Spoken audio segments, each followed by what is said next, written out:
Go ahead and call the meeting to order. Time now is 1:05 p.m. on February 1, 2025. Welcome everyone to February. We'll go ahead and get attendance and roll call out of the way. Councilor Vargas. Present. And Councilor Orlikov. And I am Councilor Lamont. We are all present, so we can proceed with our meeting, our February meeting of the 14th Police District Council. Okay, we're going to delay the public comment. We're going to kind of put it on the back end of the meeting here. First things first, we'll go ahead and look over the minutes from January, which we all have a copy in front of us with the purple highlight on the date. These were provided, by the way, by Charles Blackwell, our substitute staff member. We appreciate you coming out here and supporting us, Mr. Blackwell.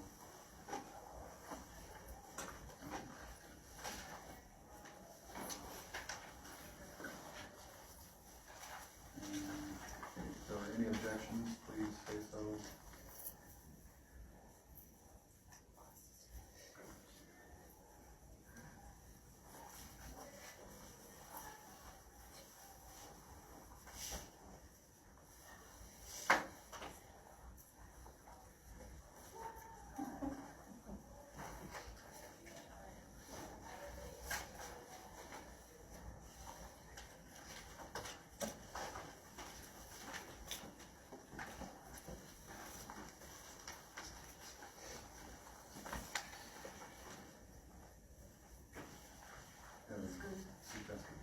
Added, Ms. Blackwell?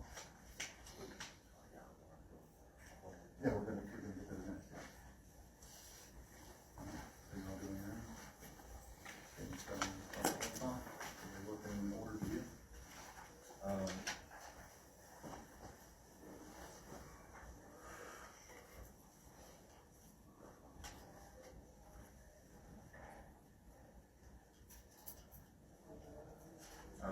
I suppose, since I wasn't in attendance. So can I get a motion to approve the minutes as reported? Motion to approve. Can I get a second?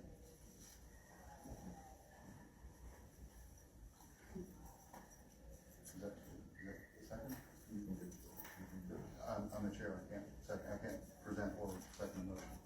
Yes, you can. So it's Robert's rules for bodies of under 9 members. I motion and second. All right, without objections, we'll go ahead and approve the January 4, 2025 meeting minutes. They have been approved as submitted. Okay, moving on into our stack of quarterly and annual meetings. Got March 24, 2024, which was a quarterly meeting. We have June 5, 2024, which is also a quarterly meeting. September 23rd, 2024, which is also a quarterly meeting. And November 16, 2024, which is our annual meeting. I've taken the time to look over these myself.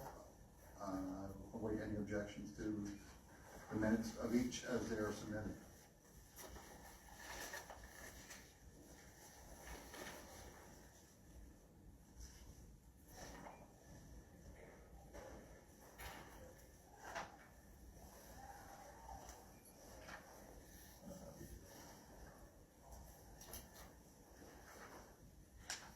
For June 5th, number 2, I think they should list the proposals.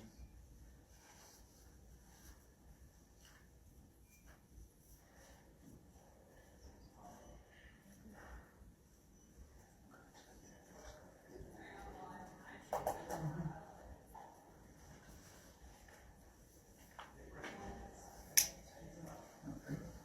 Anything else?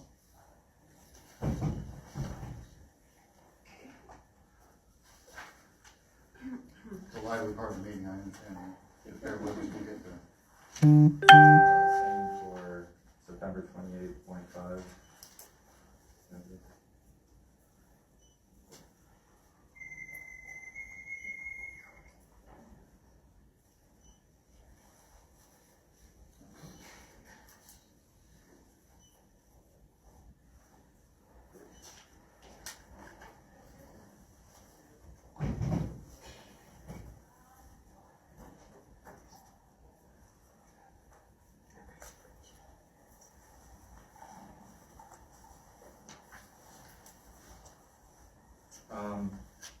For November 16th, 4H, I would strike for low-level violations. The full title was significantly longer, but I think shortening it there is clear. So you wanna remove 4 low-level violations? Yeah, so it's just discriminatory pretextual traffic stops. Okay. So they put a short one, thank you. All right, so just to make certain we've got all the corrections, on the June 5, 2024, under Part 2, District Councilors heard 6 proposals from all District Councilors to consider amplifying as priorities at the end of 2024, and you want to list those individual proposals thereafter. Yes, sir. And the same edit is to be made on September 28th, 2024, under Bullet 5, we're talking about the District Council goals in 2025. Yes. And on the November 2nd, item H, you want to just omit the words 4 low-level violations. Correct. All right, do we have with those amendments submitted, do we have any discussion on those items? It looks good. Okay, so can I get a motion to approve? Motion to approve. And can I get a second? Second. All in favor, say aye. Aye. All opposed? All right. And I'll make certain that Mr. Blackwell gets a copy of those edits and they get changed accordingly. All right, let's go ahead and get into our district council updates. Since we got the minutes all taken care of the meeting minutes, so those are all done. District council updates. Council Orlikoff, do you have anything for us?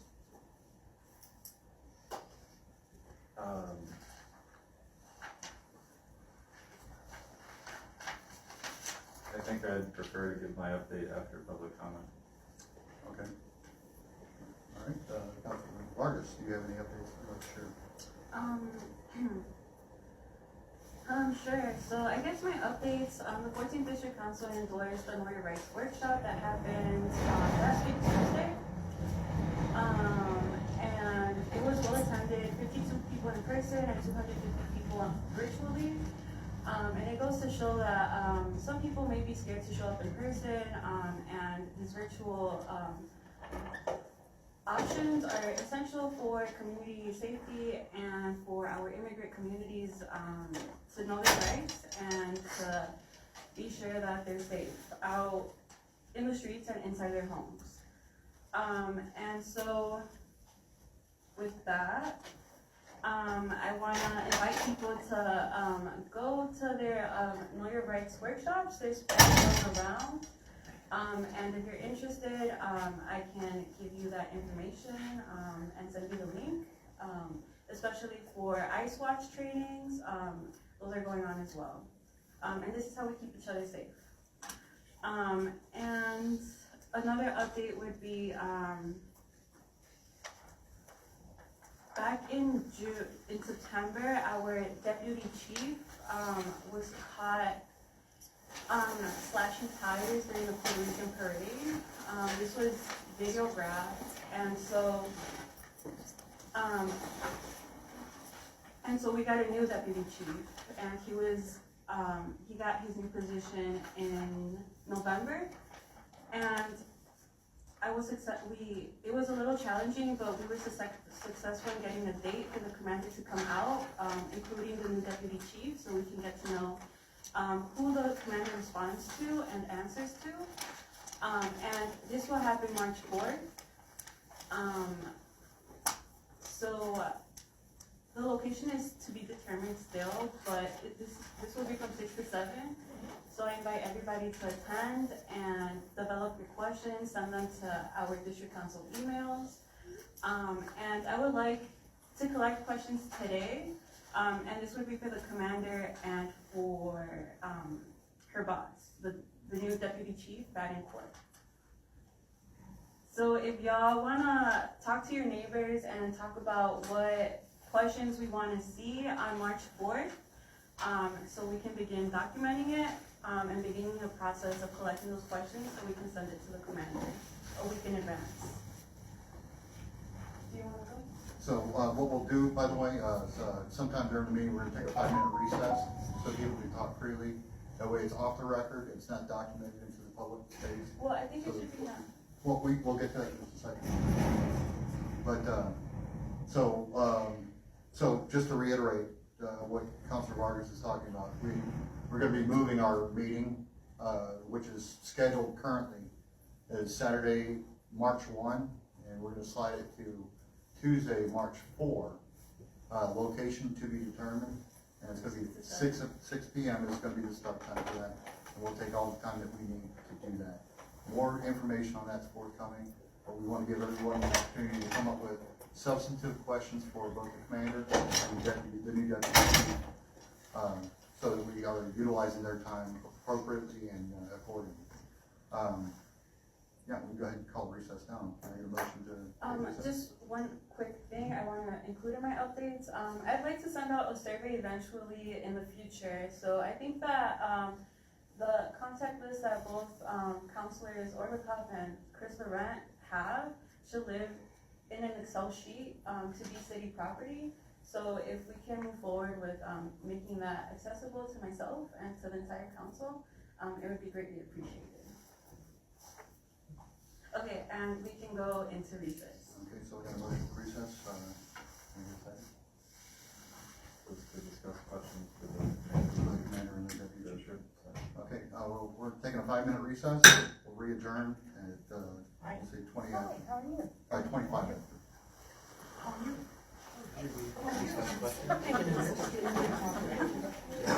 So first of all, All right, we're going to return to order. Yeah. All right, okay, we're gonna go ahead and get into public comment. We do have one that was submitted via email, which I'll go ahead and read. I'm tired. Is that recording? Yes. All right, so before we get into public comment, I'm gonna go ahead and read one that was submitted via email from Crystal Gardner.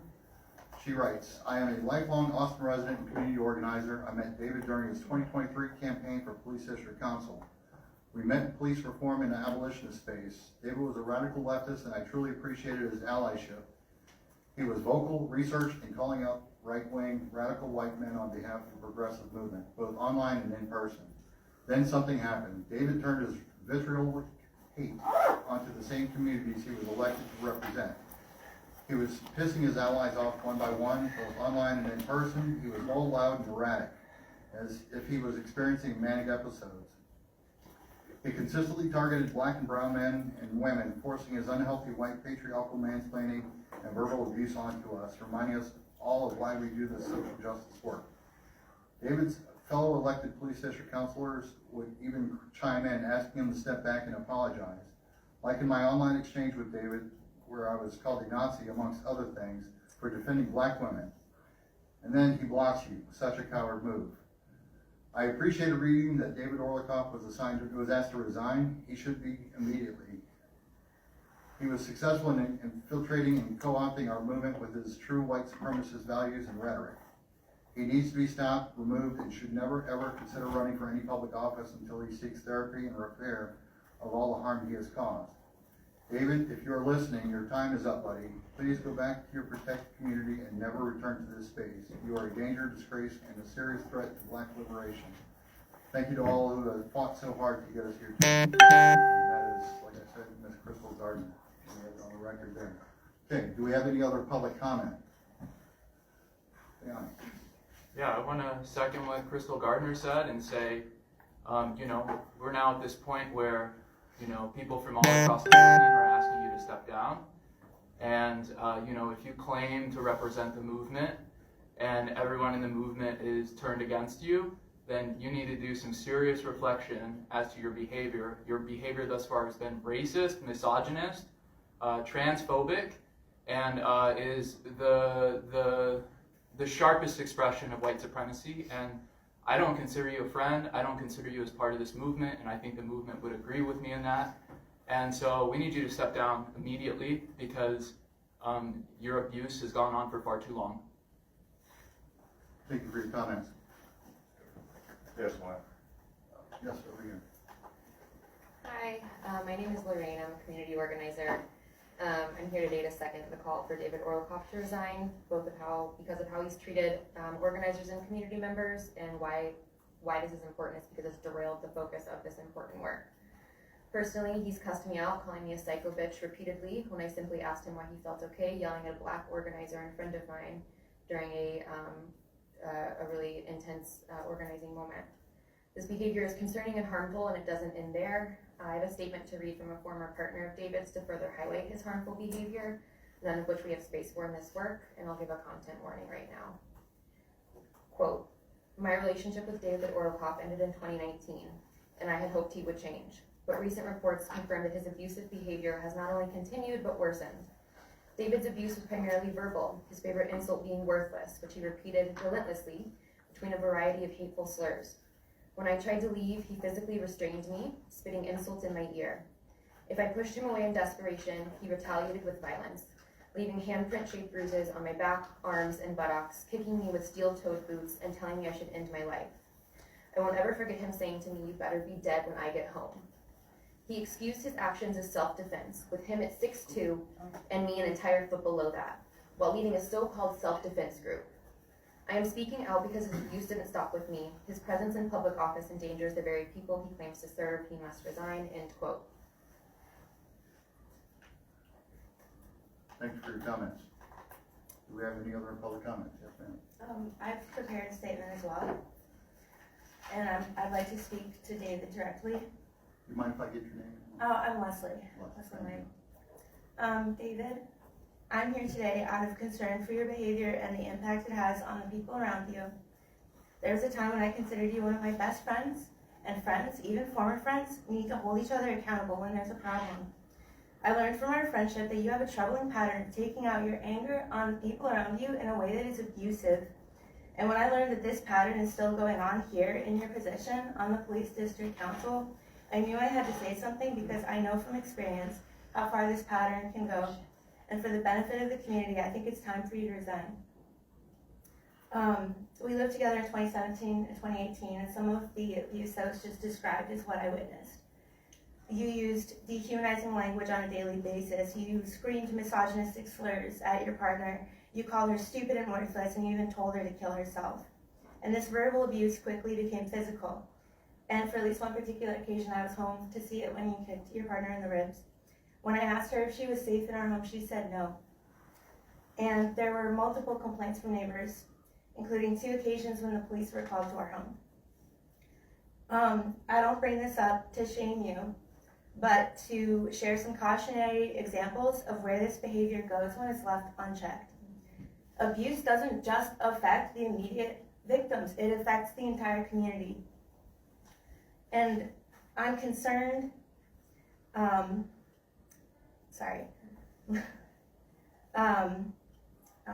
lost my place, I'm sorry. Okay, there's no mistaking that you do have a passion for justice. We all know that. But I'm concerned you're unable to use that passion effectively when your behavior disrupts the work that's happening here. And I can't help thinking it's a dangerous contradiction to have a person with an extensive and ongoing history of violence in a position for safety and accountability. Please resign immediately. Thank you for your comments. Do we have any other public comments? Mr. Tucker. My name is Justin Tucker. I've lived in the 14th district for about a quarter of my life. I joined Frank Chapman and many others in calling for the immediate resignation of David Orlikoff. If you've read Jim Daly's series of articles on this council in the Southside Weekly, you know David has been abusive to constituents, other electeds, leadership at the CCPSA, and allies and potential allies. He's a hindrance to this mission of the council and of the movement. He demands transparency from the police, but is an anti-transparency in practice.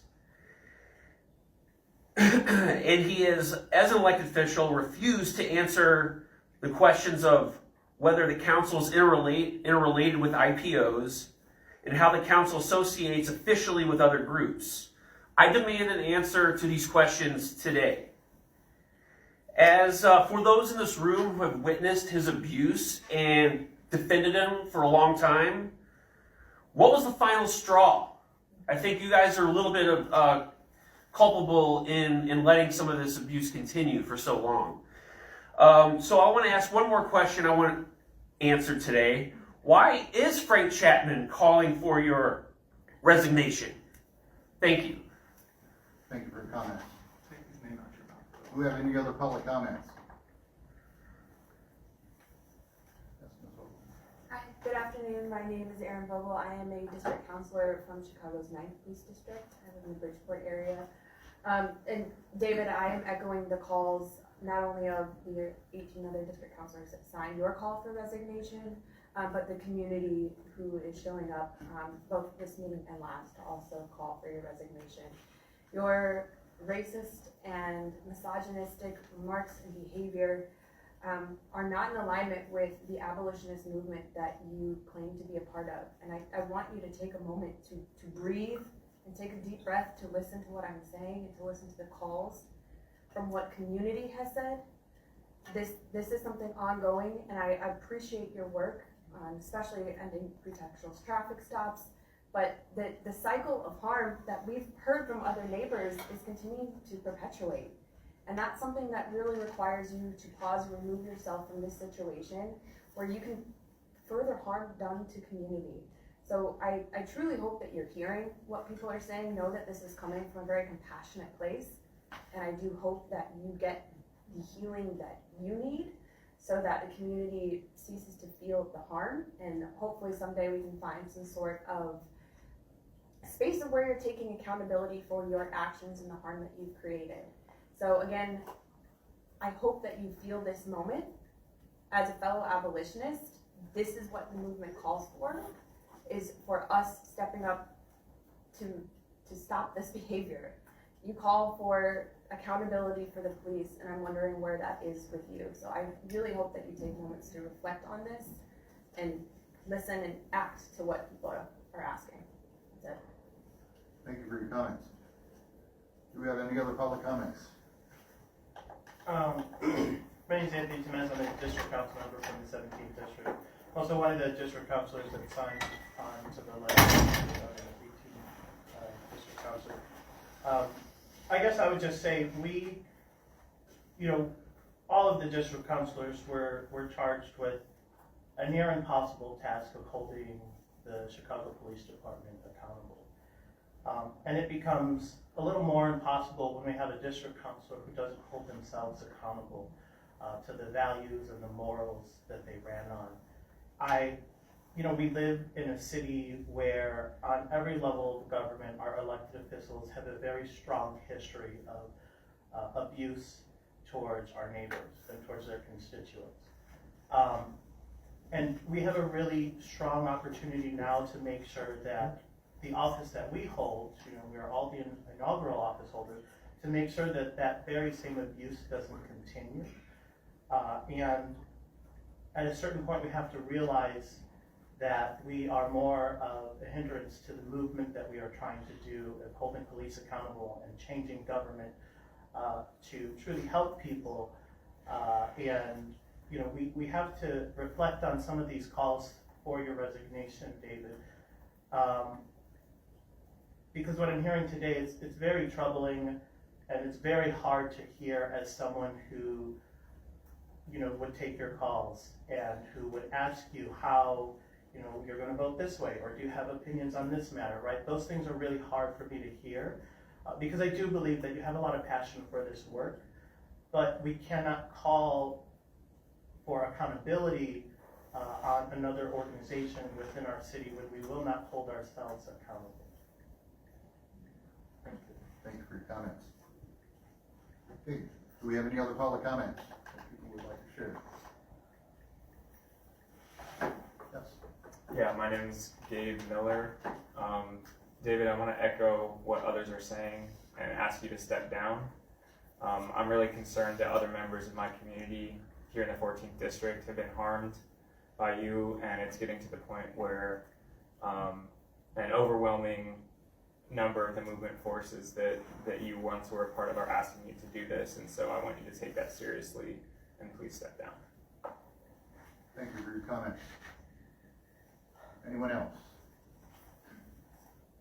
I have public comment, sent to me from a fellow district councilor from the 11th district. It's an audio file, so, let me just play it, out loud for everyone to hear. David, I want to let you know that we all love you as a person. We think you're brilliant. You have done a lot of great work in this space. Nothing that we are telling you is personal. This is all about the work. One question that I want to ask you is if the shoe was on the other foot, meaning if there was another district councilor who was accused of being aggressive, disrespectful, causing trauma and harm to someone else in the community and various spots around the community, what would your stance be?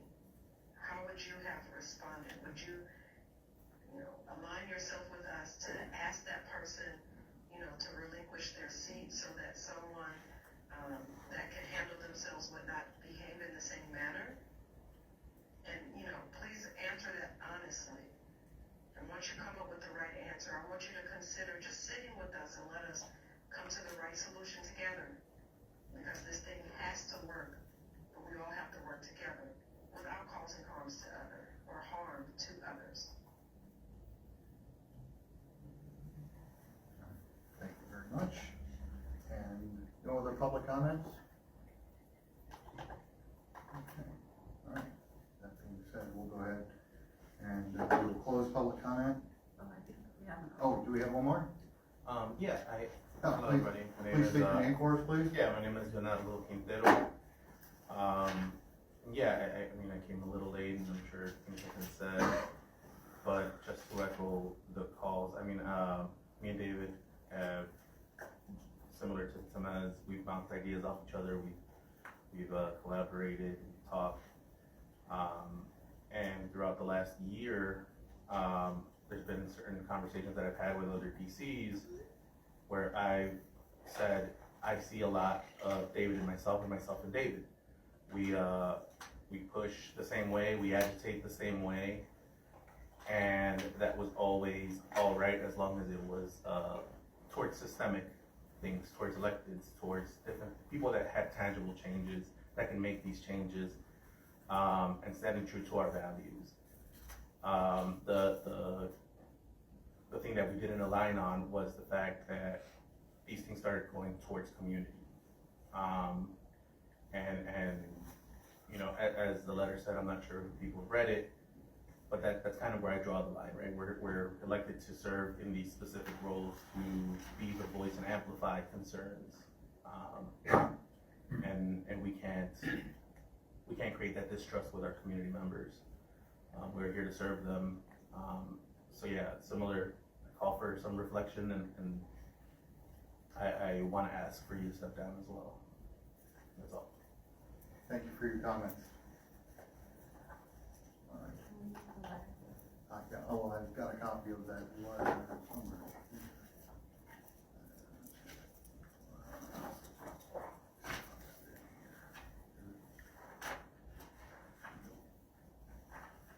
Bear with me, everybody. I apologize for the delay.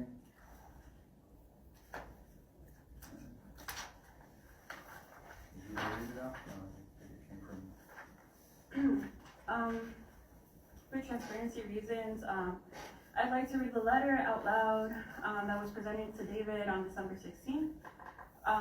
And it goes, Councilman David Orlikoff, we are writing to formally call for your resignation from your role as District Councilman of the Chicago's 14th Police District, effective no later than January 1st, 2025.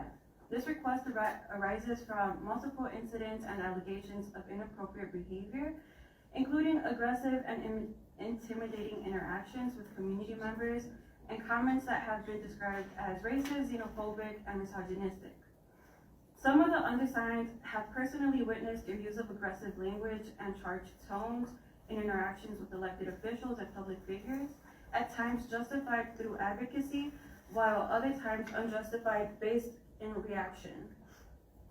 However, it is a far greater concern when such language and demeanor are directed towards the very community members we are elected to serve. As a coalition of progressive leftists and abolitionists, it is imperative that we prioritize creating safe, constructive, and inclusive spaces for our communities. When multiple community groups and individuals reach out to district council members across the city to report abusive behavior, it is our collective responsibility to respond appropriately. Your role on the district council places you at the forefront of accountability and safety efforts. It is therefore critical that you reflect the values of restorative justice and community trust by resigning. You can take an important step towards repairing the harm that has been caused and demonstrate your commitment to these principles. It is our hope that you recognize the significance of this moment, listen to the community's concerns, and take action to rebuild the trust. We stand with our community members and organizations, United Neighbors of the 35th Ward, Chicago Alliance Against Racism and Political Repression, and the Freedom Move Coalition, in urging you to prioritize the safety and well-being of our shared communities by stepping down from your position.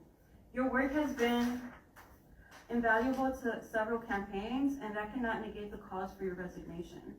If your goal is truly to support and uplift others, your efforts do not rely on holding a specific title. Should you choose not to resign by the new year, we intend to join the community members and organizational representatives at the 14th District Council regular meeting on January 4th, 2025, to reiterate our call during recorded public comment.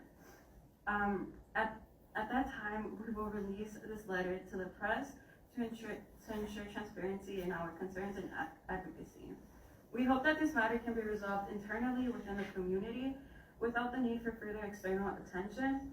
It is essential that we collectively hold ourselves and each other accountable, from the 5th floor and City Hall to the district councils, to uphold the values we champion. We await your response and trust that you will act in the best interest of the community. And then the undersigned are 19 district council members, including myself. And I just want to reiterate, I stand with women, I stand with the Black and brown community. I will always stand with them, and that is why I signed. All right, and David, my comments here, I'm not gonna relitigate the past issues. I think we've all visited that ad nauseum of where I stand on all this. I do wanna make certain that you get a copy of that letter, so that's there for you. And also, unfortunately, you weren't here last month. We had a gentleman representing the LOSA Center of Hope. Wanted to share that with you because I think the most important aspect of all this this incident or issue or whatever you want to classify it as is that you get right with yourself. I think the biggest travesty about all of this, I think you do great work, but we can't get the confidence of the community behind us, and we're kind of spinning our wheels. I wish you whatever your decision is, and wherever life can take you, I wish you the best of luck. That concludes my comments. That being said, do we have any discussions on police accountability, restorative justice, or evidence-based policing? I have my update. Yeah, I'm gonna get to that. I want to get the discussion aspect out of the way. Oh, okay. Well, I guess if we want to collect the questions that we gathered in this meeting, we would be willing to receive them. Sure. Can I read out what we put together? Yes, of course. Okay, the important stuff. 911 response times. How many calls does the 14th district receive? When? At what time? And what are the response times? We also want an update on the Oath Keepers in the 14th district, specifically Mike Nowacki. We heard that he's retiring, which is quite an admission of guilt. Why is Nowacki retiring? I want to hear it from the commander's mouth.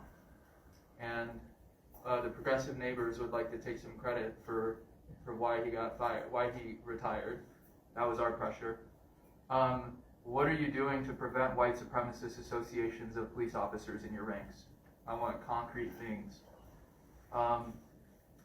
And then, our elected official has been meeting with the commander, and she's refusing to answer questions. Why are you obfuscating and answering questions to an elected official and we demand that you respect our elected officials' authority and answer her questions. We also want data and information around pretextual traffic stops. How many pretextual traffic stops are carried out in the district? When are they happening? Where are they happening? How many officers are assigned to tactical teams? Where are these tactical teams located, and who's on those tactical teams? There's precedent. If we have a 17th District Councilor here, and the 17th District Council, they have the names of officers on tactical teams, so we should have those names too. And then, how do you relate to Area 5? And can we meet with the head of Area 5 as well? We want to know what your dealings with Area 5 are. And lastly, what are the 14th District's dealings with ICE? We want to concretely know how and if they are working with ICE. We know there's a sanctuary city ordinance, but we still want to know if ICE is contacting the 14th District. So those are our questions. Anybody else have any questions that they would like for us to bring to Commander Lennis in advance of her meeting? Yes, sir. Not knowing how this is going to proceed, I would suggest or ask that the focus obviously is on some very important data that we as a community need to know about what's happening in it. But it'd be nice to penetrate through to her as a person, them as a person, and like, how do they feel about members of the Proud Boys being a part of the force that they are associated with? I want to know that. I want that question put to this person as a human. And I'm trying to make certain we maintain the spirit of your question, because we're going to get these to her in advance so that she's ready for them. Sure. She can formulate the How does she personally feel about being associated with Proud Boys? You mean as an individual or Yeah, as a supervisor? Personally. Or, No, her personally, as a human being, in that role, that, you know, they're in a role, but this is a human being just like we are. How does she feel about that? Sorry, she's a she, right? Yeah. Thank you. Process question. So we're submitting some questions in advance. Are there also going to be questions allowed during the meeting?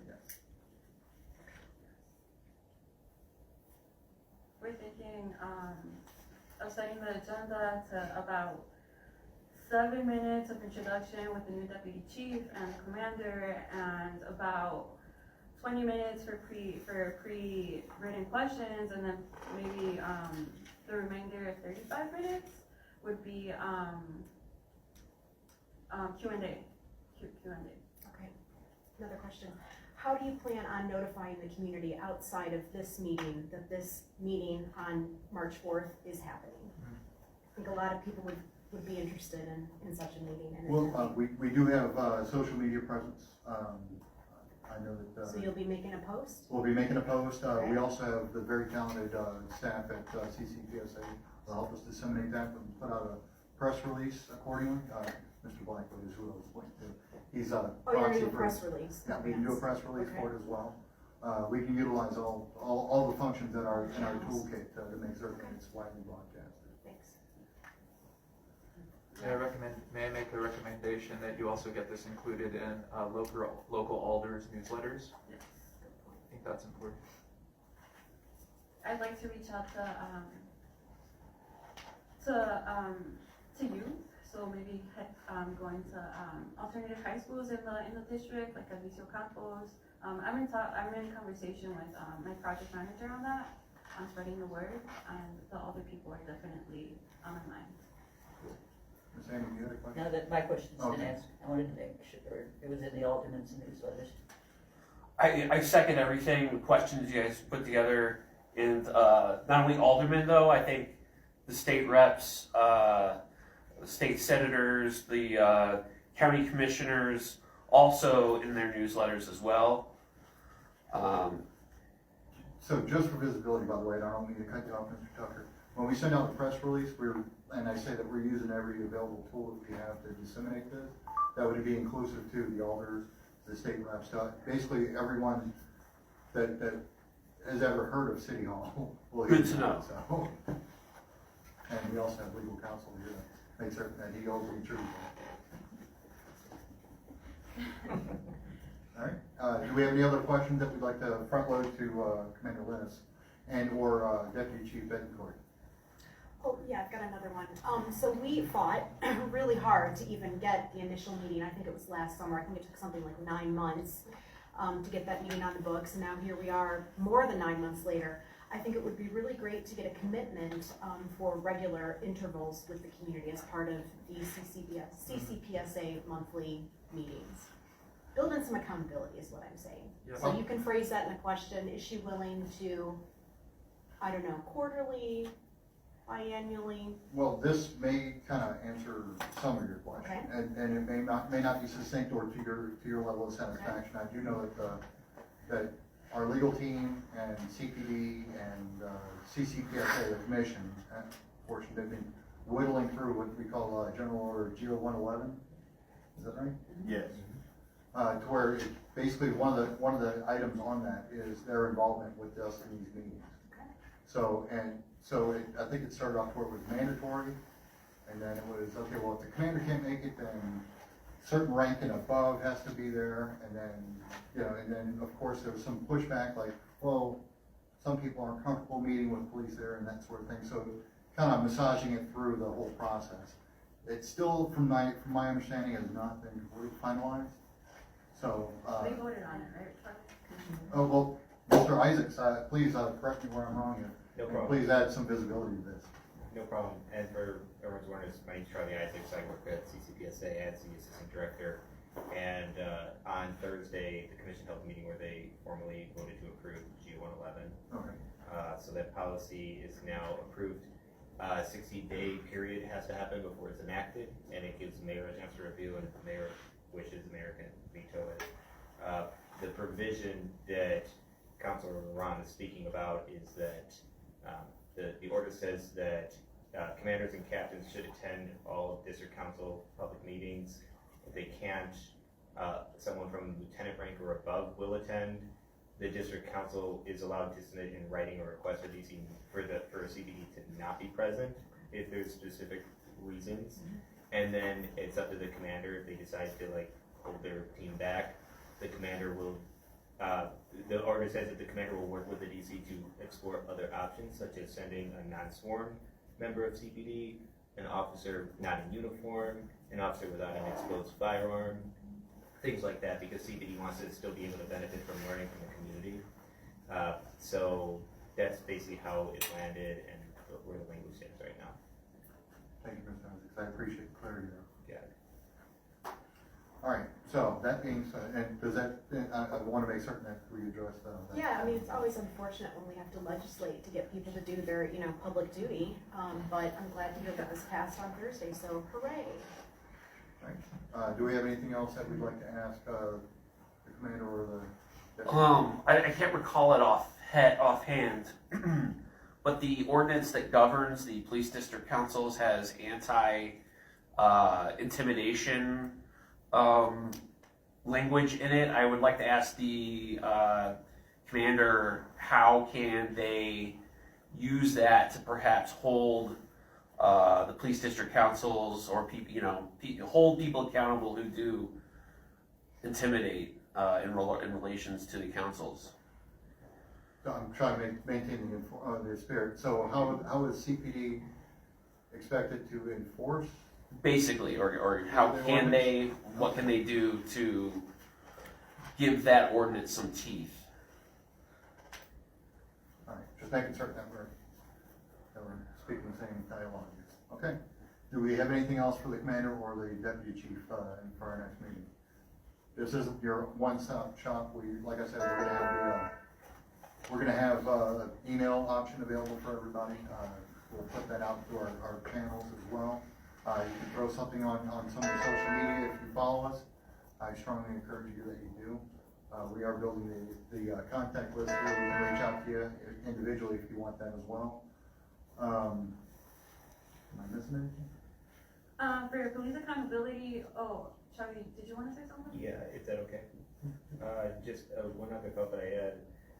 The order that was passed, if you wanted to review it yourself, it's all online on our website. on the commission's policy commission. The other thing is, there's a mention about the retaliation clause. That is enforced by the Inspector General's office.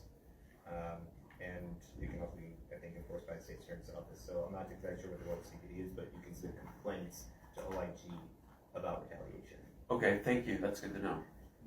Thank you for calling that. For police accountability, thank you, Charlie. For accountability purposes, I attended, it was really challenging to get the March 4th meeting. But initially, I met with the commander with a constituent, with Sally Hammond. And Sally, would you want to talk about our experience? I think we kind of captured it. She did, really yeah. wasn't willing to answer questions. It was, I don't know, I can't talk about this. Check the website, the police website. I mean, those were her answers to all of our questions. And the questions were similar to the ones people are asking for right now. So I'm hoping that she will come to this meeting prepared to really answer some questions. Yes. Thank you. Councilor Orlikoff, do you have anything with police accountability? Yes.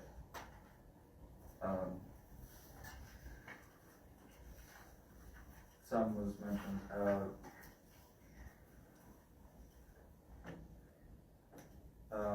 for an update related to our priority to end pretextual traffic stops.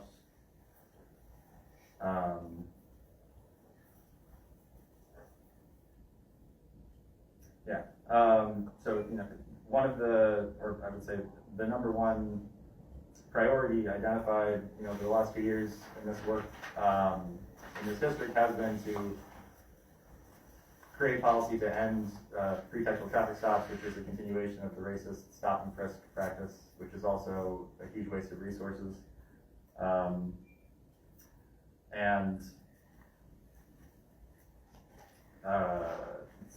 yeah, I'll give an update on that.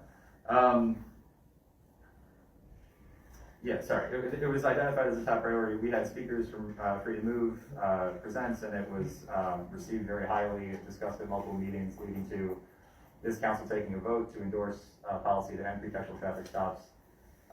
When I also conducted an ongoing survey of residents related to police activities, consistently the highest delta or difference, it's two questions. What do you think the police are spending their time on? What do you think they should be spending their time on? The largest difference is between people believing that the police are currently spending a lot of time on traffic stops, but that isn't the priority that they want them to see.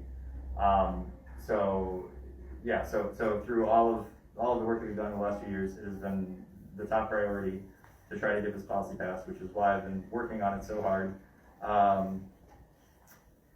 Unfortunately, despite twice being handed a legislative mandate to pursue policy to end pretextual traffic stops, first when the community turned in over 2,400 petition signatures, and next when district councilors voted to make ending pretextual traffic stops a 2025 commission priority, which it is officially, the CCPSA under President Anthony Driver is reportedly still blocking any policy progress. So it is my responsibility to bring to light his conduct, no matter the consequences to myself. The Community Commission for Public Safety and Accountability has the jurisdiction to write all CPD general orders except for policies explicitly within the consent decree.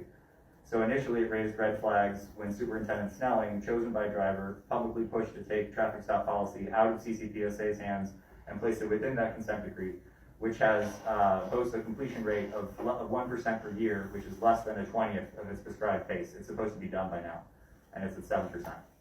This led community stakeholders and members of the Attorney General's office to request on September 21st, 2023, that the independent monitor not include traffic stop policy in the consent decree, in order for the commission to be able to pass the policy directly. Following that, Commission President Driver has rebuffed every request from community and the Attorney General's office to provide a timeline or any progress updates on the policy. Under his leadership, the CCPSA outright ignored the Attorney General's office for over 6 months. Finally, it was only after video of Dexter Reed's unjustifiable killing was released and Driver was still not communicating or acting that the Attorney General's office concluded that the CCPSA was not being responsible with the policy and began preparations to include it within the consent decree. At that time, President Driver began asking the CCPSA to be granted special policymaking privileges over traffic stops within the consent decree, despite not having discussed that with anyone in the community or the consent decree stakeholders previously. Now, another 8 months later, the policy has not even begun its inclusion in the consent decree due to President Driver's obstruction and unwillingness to follow the clear legislative mandate that he has been given. According to the Attorney General's office and other commissioners, the Attorney General is demanding as a prerequisite for any policy related to traffic stops in the consent decree to explicitly include a 3-point policy platform that ends pretextual traffic stops. So to have stage 1 of the consent decree, you outline the goals, and the Attorney General has taken the community's demand, the same demand passed by this council, as a prerequisite to begin the policy process in the consent decree. And the reason that nothing has happened in over, I guess, 9 or 10 months now is because Anthony Driver is at a standstill with the Attorney General, and he is saying, no, I will not include ending pretextual traffic stops as the initial goal for moving this into the consent decree. This has been reported to Free to Move Coalition for the last 6 months, as I said, by commissioners and the Attorney General. So what Commissioner President Driver is instead demanding is that he be given sole discretion over crafting traffic stop policy however he sees fit, despite the fact that he was given a legal mandate twice already from the community and currently from the district councils as a 2025 commission priority, not to investigate the issue, but to pass policy to end pretextual traffic stops.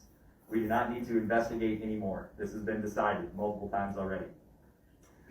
In addition, it's come to our attention that Anthony Driver has placed Commissioner Sandra Wortham, head of the Police Memorial Foundation, who openly opposes the idea of community oversight. In public meetings, she says so, that no community members, no civilians should be in charge of police in any aspect.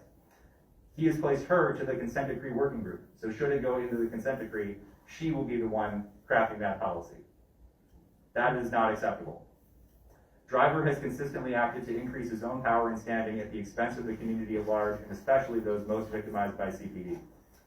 That's the traffic stop update. Okay, thank you. All right. Okay, I'd like to take it back a little bit and kind of like bring up what public comment was said, and I'd like to take it back a little bit. I don't know what you're saying. Well, You don't know what I okay, mean? well, let's hit the pause button on that. Okay, let's get through our discussions. We're getting a little short on time here, but we'll touch that in a second. I just think that. I'm in support of addressing what was raised in Yeah. public comment. I think we're doing Quick, public comment. well, I'm not. I've asked. we're gonna get there. I assure you, we'll get there. Okay, let's get through our discussion bullets, and then we'll touch on that in just a second. Anything on restorative justice to report? Council Vargas? No. Council Willicott? I attended the Joyce Foundation webinar presenting findings from the Chicago CARES Alternative Response Pilot on January 28th.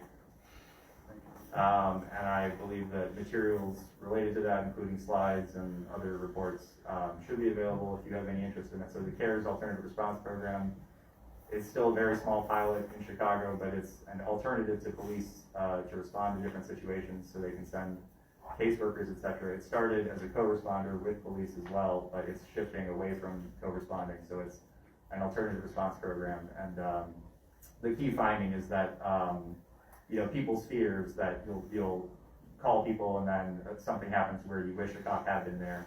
That happened in 0% of cases, and arrests or any use of police force was well under 1% of all cases. But I believe there were 0 out of control incidents. I'm sorry, I just don't think we're in a space where we can receive information from you. Why are you yelling at me? This is I'm the not chair. yelling. Order.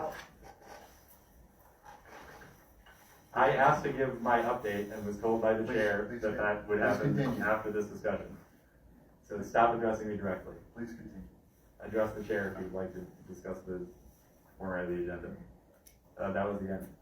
All right, do we have anything on evidence-based police approaches to public community safety?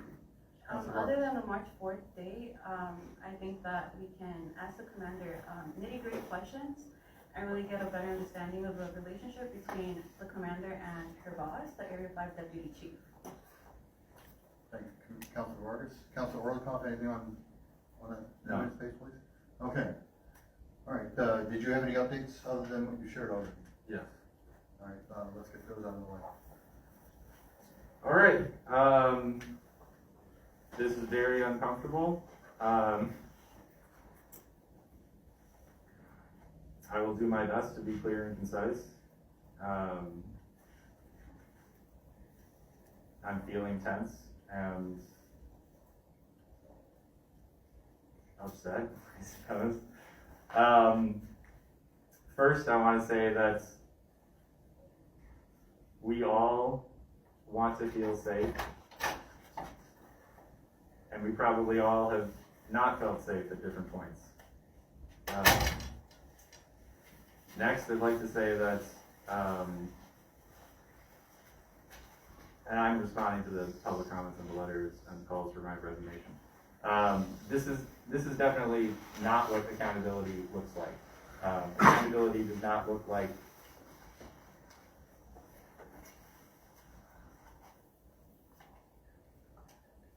passing along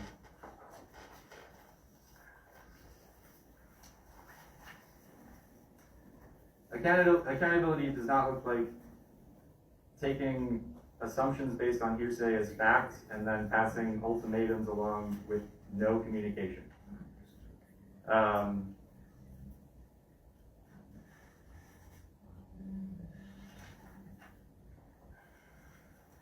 everyone in this room is lying. Please.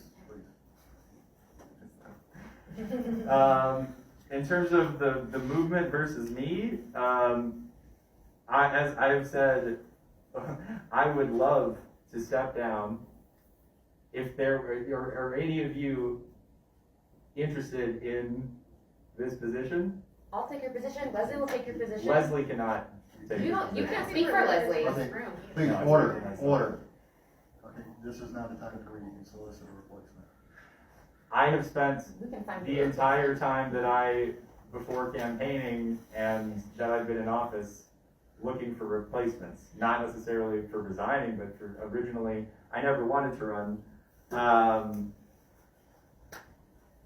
Okay, please don't allow people to interrupt me at this time. Thank you.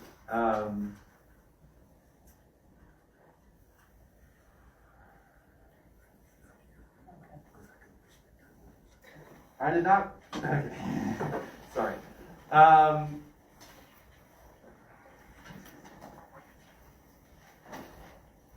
I did not wish to run for this position for a variety of reasons, not least of which was the predictable emergence of a range of disagreements between allies on how best to pursue common goals and the likely resulting disaffection between them. Another reason I did not wish to run was the self-knowledge that while I am willing to adjust tactical approaches to achieve shared goals, I am unwilling to compromise on the need to hold policymakers accountable when they obstruct in bad faith the community's clear mandate for progress.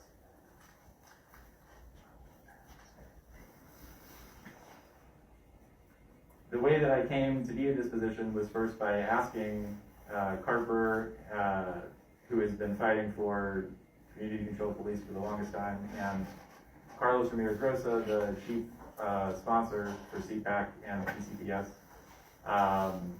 and Alderman here, who was running, and my intention was only to do some canvassing or get a sticker or a sign. There were two people that Carlos hoped would do it that both could not do it, and Carper had no candidates, so I became the candidate, and I asked the people who did try to speak with me. Not everybody has spoken with me, but some certainly have, and I've told them all the same thing. The only people who have been willing to do this are members of the Illinois Libertarian Party or cop supporters who already tried to give themselves the position and supplant the duly elected council. As we know that the executive director of the CCPSA had to personally intervene because the 32nd Ward, in collaboration with Crystal Roth and Adam Burke, was placing a quote, community committee for public safety and accountability, next to the 19th Police District Council, while ignoring the elected 14th District Council. So, in all of, every person that I've talked to, including the ones asking to resign, I've asked, is there anybody who you know that is for pro-police accountability that has been willing to take this role on? The answer has always been no. I'm not finished. Sorry, we'll take another few minutes.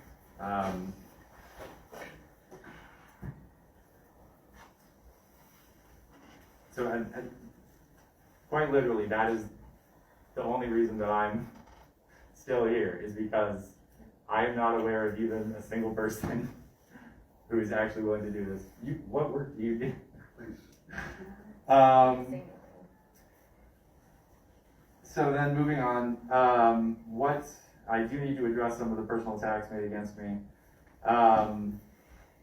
because of the nature of the certain allegations.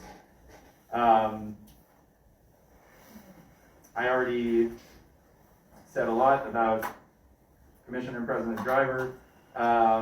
He is the driving force behind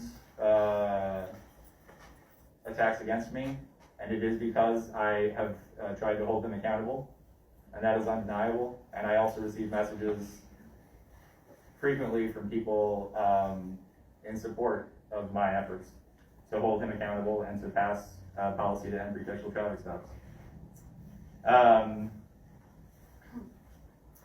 I did meet with a few counselors who presented me with a letter before the January District Council meeting.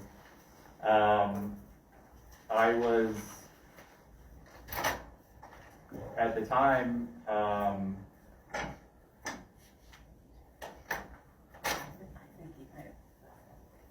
sorry, distracted by that. I was open to, because, you know, doing this is stressful, it's not fun, and it's not something that I'm not a politician, I will never be a politician, and I don't want to be a politician. You know, and I know that a lot of things are a challenge for me,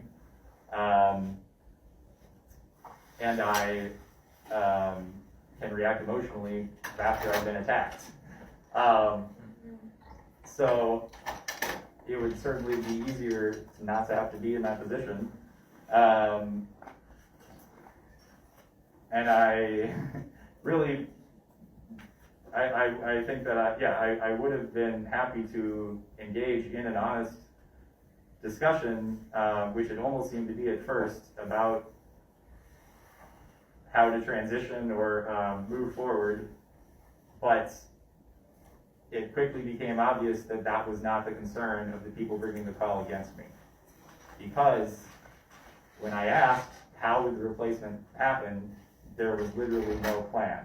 And the initial, request just to start thinking about that before rushing to saying you have to resign was immediately not met. Furthermore, I know that a number of the people said to be included were not actually included in any of the discussions, including about how the transition should happen. Many of the people who signed the letter told me that they thought that the timeline was not fair. Furthermore, multiple people supposedly on the letter had their names forged. I spoke with district councilors who support me, who do not want me to resign, whose name was improperly forged onto the document, as well as the Free to Move Coalition's name was placed on the document improperly. I reached out to them and asked if they wanted me to resign, and even just based on image having nothing to do with substance, it was something that I was willing to do. The people I spoke to told me they did not want me to resign, but they asked if they could have a meeting with me in the future. They were not able to have that meeting with me until after January 4th, so I was unable to resign before January 4th. I expressed concerns about the inaccuracy and dishonesty within the letter and the calls, and was met with, derision, I suppose. So, right, I said that there was an issue with the honesty and dishonesty, and I was told that doesn't matter. It's been made extremely clear to me that this is a personal goal. The people pushing this have a personal goal to attack me, and that's their goal. Their goal is not to serve the movement in the best way, or to get any policy outcome or pro-police accountability. Their goal is singular, and that's why it's an ultimatum based largely on lies and distrust. So that's about that. Additionally, President Driver has forwarded me emails from Mr. Tucker, and then lied about it in front of Free to Move at a commission hearing where he, accosted me in public. This isn't what they indicted. I mean, it is. I was indicted here publicly multiple times, so I'm going to defend myself. So next, it does not make me a racist to criticize Kamala Harris when she is committing a genocide. And anybody who believes that, that's your belief, and I do not care. You call black women Nazis. Committing a genocide makes you a Nazi. That's the definition of a There are a Nazi. lot of other words to use. What about when you genocide black? Why don't you care about genocide instead of the words that someone is using to call out a genocide? Right, please direct your questions, your comments here. If anybody believes that I'm a racist because I called out Kamala Harris for committing genocide, that's your right to believe that. However, stop interrupting me. However, it is your fault that she lost because you chose to throw attacks at the people holding her accountable. That is the reason that she lost. It is your fault We're part that of she people lost. holding her accountable. Please, I'm going to call for order. Stop interrupting me. Are you complete? No, Could you please wrap it up? I can try. Please refrain from commenting. Will you open public comment after this? No. I asked him. We'll give you an opportunity to respond. Thank you. Please continue, Councilor Orlicott.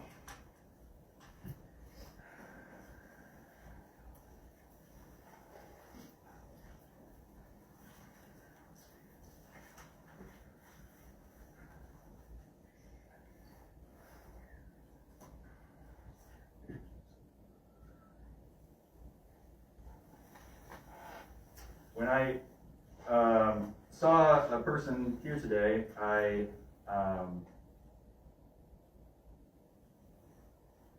became triggered from the worst period in my life when I was most close to death at the hands of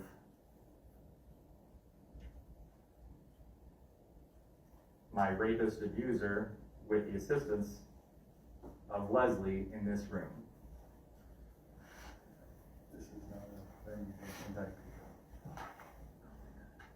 I was called a bunch of slanderous things that require a response. There is no way to let those false allegations go. If I knew that taking this position would mean that I would have to be addressing this in this way, I probably would not have done it. But now this is where we are, and I don't have a choice but to address it.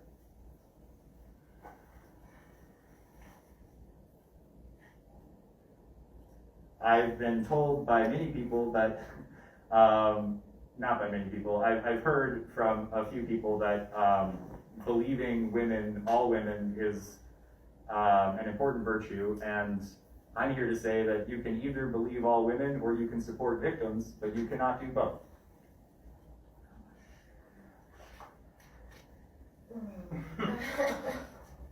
To believe that all women are incapable of causing harm and are always victims is to be a biological fascist. No. Could you please summarize? You need to stop. No. You need to stop. I second summarizing your point. I am summarizing the point that I was a victim of rape and I was almost murdered This by an is, abuser. that is not for public digestion in this forum. Neither were any of the public comments. Please stop interrupting me now. Please stop interrupting me. Are you going to allow me to speak or not? Are you going to summarize it so we can get to the end of this? It was just said that I shouldn't be responding to this. This is the end of this. I have to say it. You have to stop interrupting me. Okay, I need some support to come up here with me to finish this, please. Negative. No. Yes. No. Stop. You need to go out there and get your support. That's perfectly fine. We're not gonna have people approach here. We've got business to conduct. And I'm very sympathetic. What other business is there? Didn't we finish everything else? No, we still have to adjourn. Yeah. Right. We Plus need to be able to respond to this. Right. We So have if to. you need. I need to respond before you can respond to me. Take I as much haven't time as you responded. want, I don't set the time. All right, please land the plane. In order to finish, I need no interruptions Okay, from how much anybody. time do you need? Because you've already taken 20 minutes. Put on a little timer for him. We all have a little timer. I've got other items to take care of myself today. What other items? You said adjourn was the last thing. What other? Then stop You're interrupting obsessed me. with your timer, put your timer on. Okay, please, if you can support me, please come up here. Mom. Bring your chair. You don't want a chair? I think I don't. Jesus Christ. Okay, please stop interrupting me. I'll be done as soon as I can. In 2015, I had a roommate who ended her own life in a very dramatic fashion.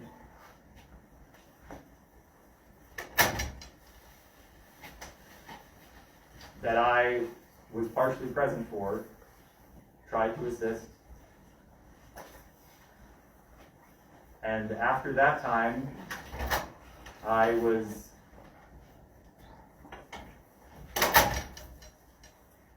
not protecting myself. I was not concerned with my own well-being. And sometime later, I met a woman through dating apps who said that she had no money and was unable to feed herself or her cats or get medicine, and that they were all going to die. And we started dating, and she revealed to me that she is a radical feminist, which at first sounded cool, but to her, she calls the term TERF a slur, but she is very specifically a trans-exclusive radical feminist as well as a sex work-exclusive radical feminist. Rad fem is how they like to self-identify. TERF is what people typically refer to them as. Hannah would attack me physically often. Prior to that, she used threats of suicide and acts of suicide to control me to get what she wanted. She had an insulin pump, and she would threaten to and carry out injecting 20 to 50 units of insulin, more than enough to murder someone much larger than her. And she did that after I told her about my roommate killing herself and how I felt that it was my responsibility to try to look out for other people. So Hannah... Turn on that timer. This is taking too long. Please summarize. Then let us talk longer after this. I broke up with Hannah, and she was pounding on the door, and Leslie let her in. Point of order? Yes. Can we open it up for public comment? I think it's time we No. wrap this up. We gotta go. I do need you to wrap this up. We already had public comment. I need you to wrap I this can up. have more. You're speaking about me specifically. I would like to. You at spoke least- about me specifically. Of course I spoke about you If we specifically. can't because I'm maintain concerned. order, we will adjourn this meeting.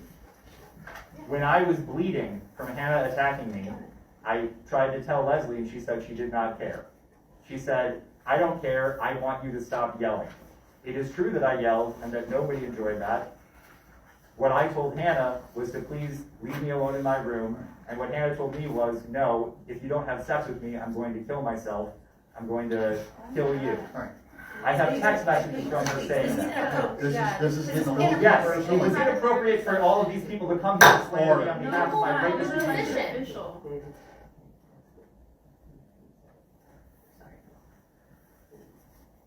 The reason that, stop, please stop.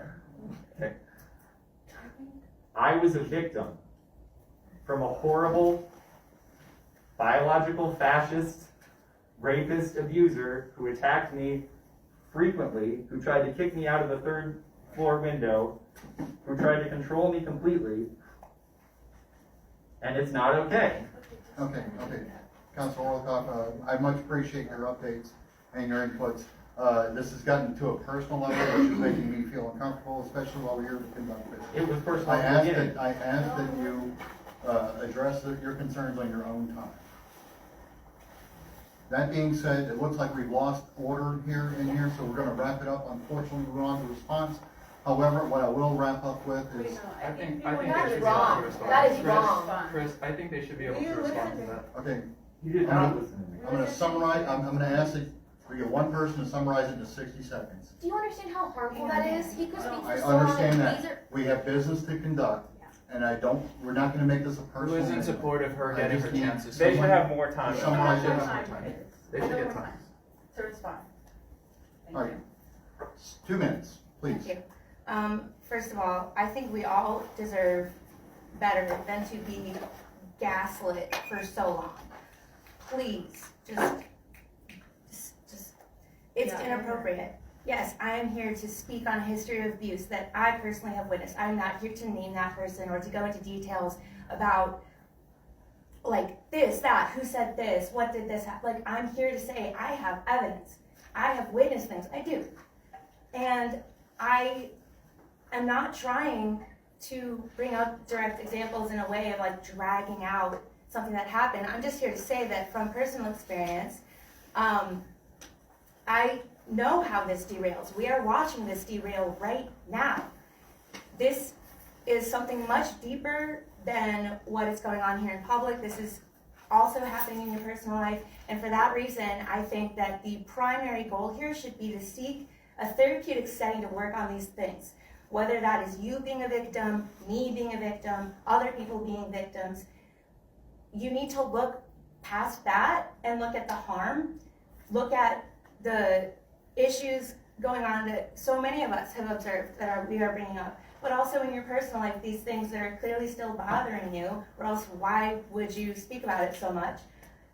Go to therapy. Go to therapy. This is not the right place to be trying to act out on, just resign. Just resign. Just resign. Just All right, resign. order. Can I please say something after this? Yes. Can I please say something? Thank you. I feel that multiple times, when I approached you, David, and asked, why did you yell at a fellow organizer, you proceeded to call me a psycho bitch instead of engaging with me. That's not a lie. Oh my God, so many people heard it. I called you a psycho, I didn't say. You said psycho bitch Order. over and over again. Order. Multiple times. You're a liar. I'm not a Council liar. Vargas. Can I I'd like please to call finish? it adjourned. Please let me Motion finish. The letter calling for your resignation and the attempts to call out the harm that you have made in community and in organizing spaces was an attempt to avoid bringing up your personal life. We have been forced to bring up your personal life because you are not listening. You don't seem to think that the harm that you make and that you cause in community spaces, Motion to adjourn. No. you don't think that that's enough. And so other people have been forced to bring up personal domestic harm because you are not listening. That I experienced. Okay. That you enacted. No. All right. Okay. You called me a psycho bitch over and over All again. right, Yes, all you right. did. This sounds more like a briefing question. Council Excuse Vargas, me? do you have any? No. Okay. No. I'm not being dismissive. I'm just saying, doesn't seem That like. was dismissive. No, it sounds like a briefing question that you would ask one-on-one, not. I've asked him do you think I'm safe to ask him questions one-on-one? Do you think I'm not safe to ask him encouraging you to questions do so. one-on-one? What I'm saying is, does it have anything to do with the business? Yes, because the business All here right. is the role of the district counselor and someone needs to resign. Okay, I second, I third, and I fourth you resigning, David. All right. I think that you're not the savior of traffic stops, and we can do it without you. All of us do that shit. All right. Not just you, dude. In closing, I'm gonna go ahead and say that, should you resign, it's your decision and your decision alone.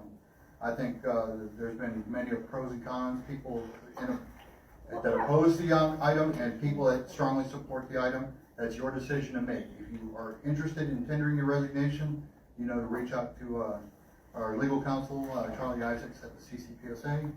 I do encourage you to look into, something and speak it yourself. And check it out. I strongly, as contrary as it may sound, I really am concerned about you, and I hope that you come out of this okay. That being said, we're going to go ahead and call adjourn the meeting. Thank you. Time now is 2:35.